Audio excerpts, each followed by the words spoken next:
Welcome to our Saints practice report for Friday, Week 8. I'm Erin Summers.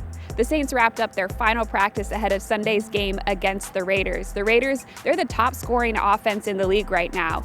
Defensively, the Saints have to find a way to limit Josh Jacobs, who scored 6 touchdowns in the last 3 games, and the Raiders wide receiver Davante Adams. It's about getting back to doing your job. It's going back to the minor details, and I'm gonna keep saying, if you're holding down the C gap, you hold down the C gap. If you've got a stunt, you run the stunt. If you've got, you got to hold your teammates accountable. That's what we have to do. And I think there's been a lot of that this week. I think there's been, that attention that is focused on exactly what we need to do.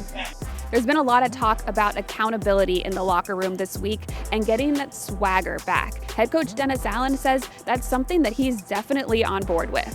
The best teams I've been a part of have been the teams where the team takes over. It's a player's game, and when those guys take ownership and take leadership, I think that's a good thing. I think that's positive because they're the ones that are going to end up bringing us out of this. And look, we all play a part in that, but I think that just goes to show the competitive nature of the guys that we have. Coach Allen announced after practice on Friday that wide receivers Michael Thomas and Jarvis Landry will not be available in Sunday's game. It's going to continue to be next man up for the Saints. Yeah, it's tough in our room right now, and a lot of guys got to pick up the slack. But going into the season, it's inevitable that somebody gonna get hurt. We don't want it to be our top guys, but I feel like Cody does a good job of prepping everybody each week.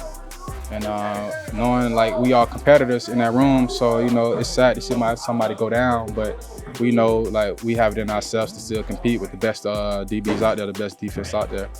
Don't forget to tune in Sunday, 12 o'clock on CBS to catch the Saints-Raiders game, or come out to the Superdome. Our pregame show starts at 11 o'clock. You can catch it on NewOrleansSaints.com or across our social media platforms.